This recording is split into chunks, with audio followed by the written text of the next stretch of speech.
In the readings for this week, Guinness makes the argument that it is difficult to find a significant moderation because the moderation effect size is so small in the population. And they don't just say this on a hunch. They provide lots of empirical evidence to bolster that view. And so they did lit reviews and also data simulations. And in the lit reviews in particular, they found that across many studies where a moderation analysis was conducted, that moderation term in the regression equation usually explained only 2% of unique variance in an outcome on average. So that tells us that what we're looking for is probably a small effect. Just because the effect is small, however, doesn't mean that it's not theoretically or practically significant, and thus it would not be worth it to us to even test for it. So for example, in our respective practices, clinical or IO, we may be very interested in a moderation effect. For example, we have an intervention that works better for women than for men, but only slightly better. Now, this may be very important depending on, of course, the context. In some contexts, this little discrepancy may not matter. But in others, it may be very important, especially if the impacts kind of pile up over time and we see women being disproportionately affected over time with these compounding effects. And so just depending on, of course, your research context and what you're doing, this little moderation effect may be important, and so we would want to pick up on it. Another example that always comes to my mind is prejudice. If we find that prejudice is the DV and there's some moderation that's predicting that DV, we would want to know about it because even a little bit of prejudice may matter a lot in terms of people's behavior and how they function and perhaps be harming others because of the prejudice.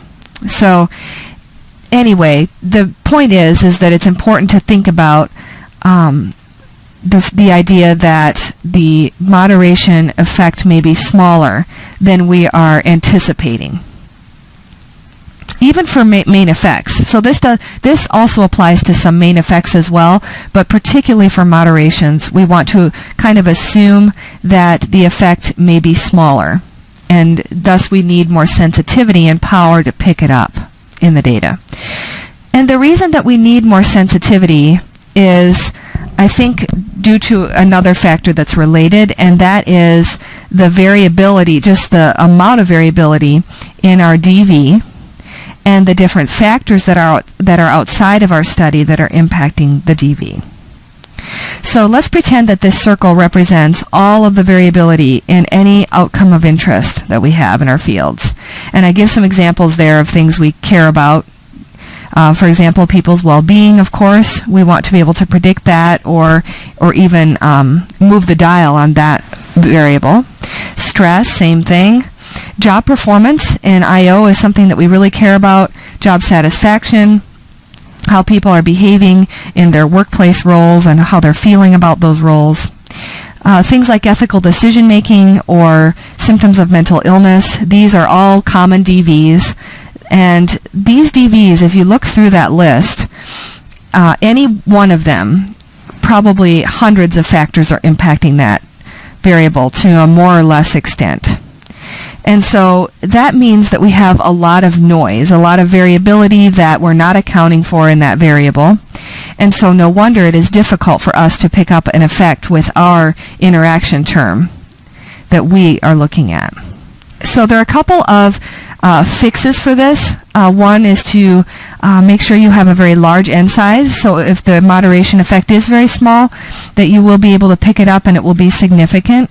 And the other option is to, we mentioned this I think before in class, but it's to find some of the variables that are really correlated highly or impacting greatly the DV of interest that are outside of your study.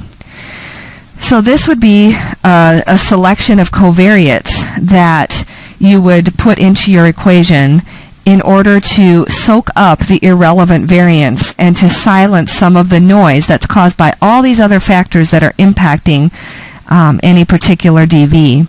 And so you can hear better the signal that your focal interaction term is making. Remember we talked about this briefly, the signal and the noise. I think it's helpful, just a little illustration that helps me at least understand what's going on with stats and parsing out variance in any DV. All of the different factors that are causally impacting any of these DVs or even correlated with these DVs comprise the total variance, and they each make a sound, and it's this cacophony of noise basically in this DV. And what we want to do is pick up a signal. That's our one or two variables that we care about, or an interaction term, a moderation effect, is also part of that noise, but we have to single it out and hear it clearly.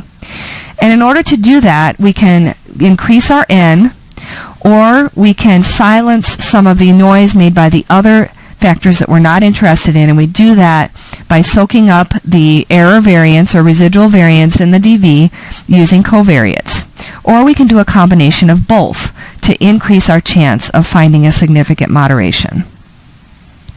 So basically, in summary, moderations are difficult to find because we have a lot of noise in our DV, most likely, because just the nature of the way things work, a lot of things, it turns out, impact well-being.